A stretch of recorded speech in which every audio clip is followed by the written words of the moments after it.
Hello everyone, this is Assistant Professor Kanika Arora. Welcome you all to my lovely channel, and this session is especially for IELTS student, and the session gonna be highly power packed. You know why?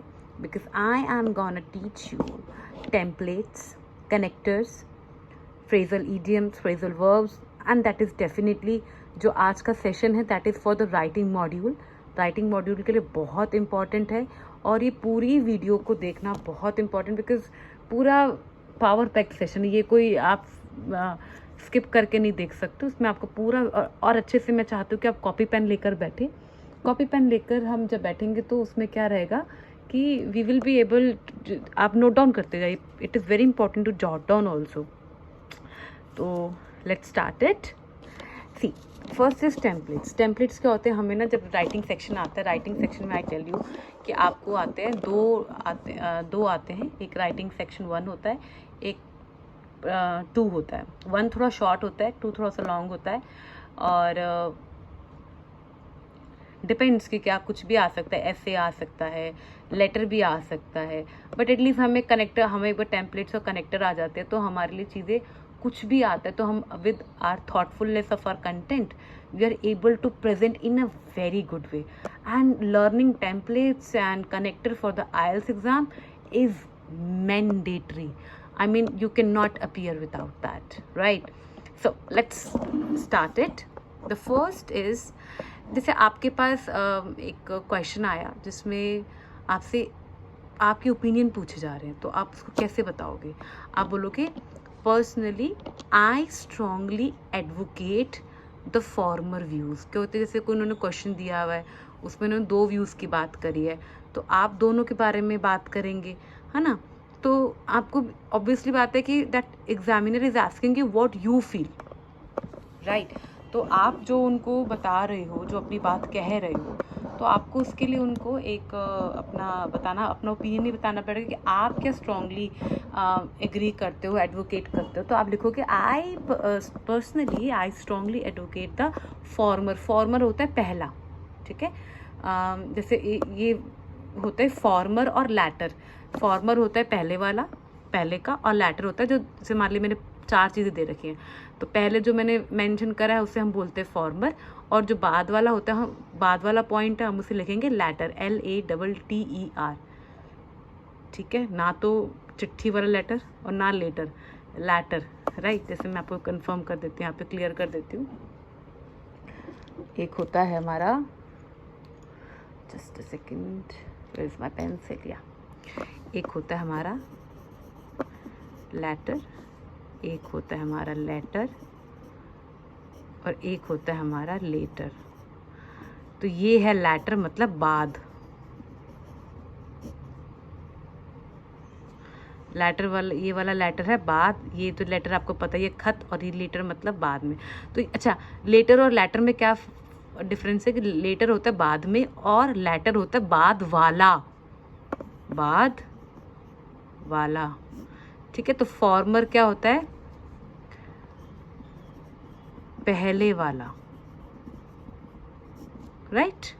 Farmer view मतलब पहले वाले जो view है, मैं उसको strongly you know, right, advocate करता हूँ. Advocate मतलब क्या? जैसे हम अपना कोई एडवोकेट हायर करते हैं, God forbid, for any case, तो मतलब आप you advocate the former view. Next coming, this essay will discuss both sides using examples. आप बताएंगे, जैसे आपको बोलना, लिखने की जरूरत पड़ सकती है कि this essay will discuss both the sides, है ना? या हम बोलते हैं ऑन द वन हैंड, जब आपने बताना हो कि एक तरफा ये बात है और एक तरफा ये बात है, तो आप लिखेंगे स्टार्टिंग में on the one hand this, but on the another hand this. ठीक है? देन यू कैन से, जब आप कंक्लूड करने की बात आती है तब आप बोल सकते हैं as a result it is conclusively clear. मतलब कॉन्क्लूजन आपको पता है ना क्या होता है? निष्कर्ष. क्या होता है निष्कर्ष की स्पेलिंग में? आई वो मेरे को सॉरी, मेरे को स्पेलिंग याद नहीं आ रही. निष्कर्ष की स्पेलिंग, सॉरी. कभी वो एक्चुअली क्या होता है, हिंदी का थोड़ा सा प्रैक्टिस वो हो गया ना, तो कभी कभी कन्फ्यूजन हो जाती है. Anyways, you understood. निष्कर्ष, कंक्लूजन. तो हम यहाँ लिखेंगे as a result it is conclusively clear that this. फिर आप लिख सकते हैं ऑल्दो जबकि, ऑल्दो मतलब जबकि, there are significant downsides, मतलब जबकि बहुत सारी जो बातें हैं वो डाउन साइड मतलब they are not brighting, they are at the downsiding, है ना। बहुत सारी कमियां हैं, है ना, बहुत सारी नेगेटिव बातें हैं और वो काफ़ी हैं, मतलब नज़रअंदाज नहीं है। सिग्निफिकेंट मतलब makes a mark, right. Significant downsides हैं, dash dash dash, it's multifold advantages cannot be denied. भले जबकि इसकी इतनी सारी प्रॉब्लम्स है, इसमें इतनी सारी नेगेटिव पॉइंट है, पर जो इसके अंदर इतनी बढ़िया एडवांटेजेस हैं, जो मेरिट्स हैं, मल्टीफोल्ड मतलब जो बहुत सारे इसके अंदर जो पॉजिटिव पॉइंट्स हैं, उसको भी तो आप नकार नहीं सकते हो। It's multifold advantages cannot be denied, आप उसको नकार नहीं सकते हो। देन नेक्स्ट टेम्पलेट, आपको इसको प्लीज़ अच्छे से याद करना है, एकदम से मतलब पी जाओ, हाँ बिल्कुल। And do not forget to like, share and subscribe my channel. Now this is also mandatory like learning the templates for your IELTS. The next point is consisting with this line of thinking. मतलब आप ये क्या होता है, जो जैसे मैंने कोई बात करी, जिसके बारे में बात कर रही हूँ, मैं उस थिंकिंग की बात कर रही हूँ, मैं उस थॉट ऑफ स्कूल के बारे में बात कर रही हूँ कि मुझे तो ऐसे ऐसे लगता है। तो जैसे मैं एक क्वेश्चन है कि मैं एक एग्जांपल लेती हूँ, गर्ल्स, एक क्वेश्चन आपको आता है कि आपको क्या लगता है कि अपोजिट सेक्स स्कूल में मतलब एक कोएड स्कूल होता है और एक सेम जेंडर स्कूल होता है, तो आप क्या एग्री करते हो? तो मैं जैसे पर्सनली भी मैं तो कोएड के लिए ही प्रेफर करूँगी, मैं तो कोएड के लिए ही बोलूँगी, है ना। तो अगर मैं मान लीजिए कोएड के बारे में मैं बात कर रही हूँ, तो मैं क्या लिखूँगी, consisting with this line of thinking. जो मैंने बात कही है उसको मैं आगे ले जाते हुए मैं ये बात आगे कहना चाहूँगी, this. Then from the arguments and examples given I firmly, जैसे कि मैंने ऊपर अपने आर्ग्यूमेंट्स और अपने एग्जाम्पल्स दिए हैं, मैं आई फर्मली दिस मैं ऐसा कहना चाहूँगी। In conclusion I strongly agree with the notion. अच्छा, नोशन मतलब क्या होता है, कॉन्सेप्ट।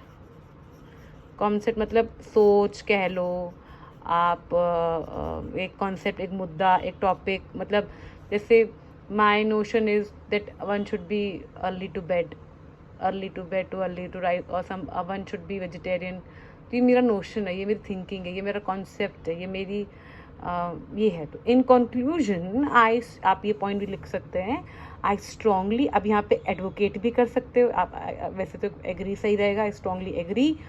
ये बहुत अच्छा, आपको इसको प्लीज़ उस वर्ड को याद रख लिए कि जब भी आप कोई किसी पॉइंट को एडवोकेट करना चाहते हो, स्ट्रांगली एडवोकेट करना चाहते हो, you can say strongly agree also with the notion. मैं इस कॉन्सेप्ट को इस नोशन के साथ एग्री करती हूँ, ठीक है। फिर आपको ऐसा एक टेम्परेरी आप लिखिए, यहाँ देखिए, इन रीसेंट डिकेड्स या ईयर्स। डेकेड क्या होता है, 10 ईयर, ठीक है, मतलब लास्ट 10 ईयर का। इन रीसेंट मतलब अभी, रीसेंट मतलब क्या होता है, जो अभी अभी फ्रेशली की बात है। अगर मैं पिछले 10 साल के रिकॉर्ड की बात करूँ तो ऐसा होता आया है in recent 10 years. Then I can one another template is, in this essay I shall draw upon a number of studies that reveal, जो बताते, रिवील मतलब बताना, खुलना, रिवील होना, आगे आना, सामने आना, अपीयर होना, बताना।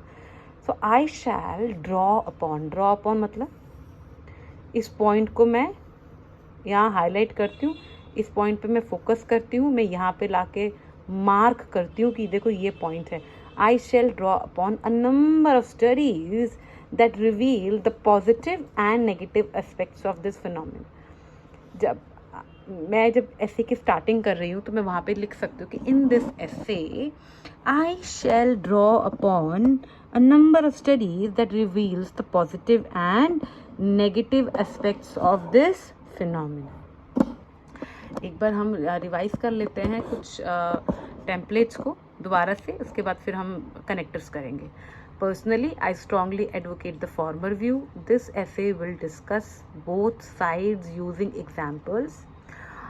On the one hand, as a result, it is conclusively clear that although there are significant downsides too, and its multifold advantages cannot be denied. Consisting with the line of thinking from the arguments and examples given, I firmly in conclusion, I strongly agree with the notion this and recent decade or years. In this essay, I shall draw upon a number of studies that reveal the positive and the negative aspect of this phenomenon. Now let's come to the connectors. Very, very, very important. It's quite crucial, I would say. Let's learn it. Okay.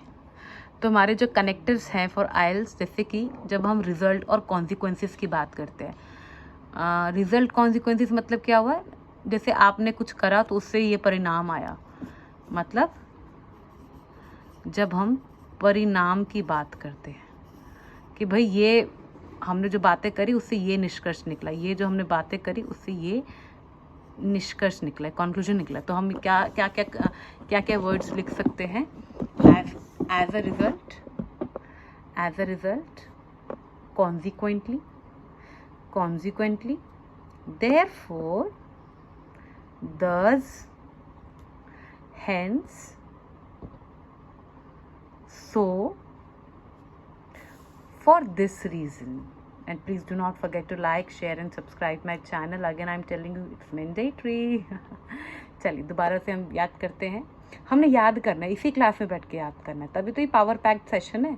जैसे exam से पहले कभी कभी teacher हमारी वो important questions के लिए या रिवीजन के लिए पूरे 2 घंटे लेके नहीं बैठ जाती थी.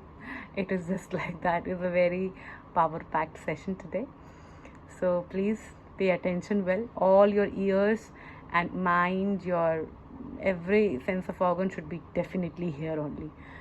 So as a result, consequently, therefore, thus, hence, so, for this reason. ठीक है. As a result, इसका ये परिणाम, जैसा कि परिणाम है, consequently इससे ये आगे चलते हुए, therefore तब इसलिए, thus इसलिए, hence, so, for this reason. Now next, जब हम बात करते हैं लिस्टिंग की, जैसे आपने कुछ पॉइंट्स बताने, जैसे मान लीजिए आपने कुछ एडवांटेजेस बताने हैं, तो आप कैसे बताओगे. जैसे कि पहला पॉइंट आप बात कर रहे हैं, फर्स्टली, फिर आप बोलोगे secondly, give me the reasons that why you agree with this. तो आप बोलोगे फर्स्टली आई दिस ये पॉइंट है, secondly this, third this, fourthly ये पॉइंट, और लास्ट में जब आपको लास्ट की बात करना चाहते हो, last but not the least, lastly भी बोल सकते हो, last but not the least भी बोल सकते हो, या फाइनली भी बोल सकते हो. समझ में आया. लिस्टिंग की बात कर रहे हैं, firstly, secondly, thirdly, fourthly, last but not least, finally. Next, जब हम एडिंग इन्फॉर्मेशन की बात कर रहे हैं, जब हम इन्फॉर्मेशन को ऐड कर रहे हैं, बता रहे हैं, तो जैसे मैं लिखूँगी इन एडिशन. जैसे आपको बात कहते हैं, तो बात कहते ना हम, जैसे हम हिंदी में नहीं बोलते हैं और पता है, जैसे हमने कोई बात बोली और तुझे पता है और बताऊँ, ये बताऊँ, आप ऐड कर रहे हो, है ना, प्लस कर रहे हो, और बातें उसके ऊपर और ड्रॉप ऑन कर रहे हो, उसको हाईलाइट कर रहे हो, उसे एसेंचुएट कर रहे हो. ठीक है, तो हम बोलेंगे इन एडिशन, एडिशनली आप बोल सकते हैं, इन एडिशन. फिर आप बोल सकते हैं additionally, furthermore, more over. Further more मतलब आगे और बताते, फर्दर मतलब आगे होता है ना यार, फर्दर इसके रिजल्ट सही नहीं रहेंगे, फर्दर मतलब आगे, फर्दर मोर, मोर ओवर, और तो और, moreover, also, not only but also, यही नहीं बल्कि ये भी, not only but also, as well as, and.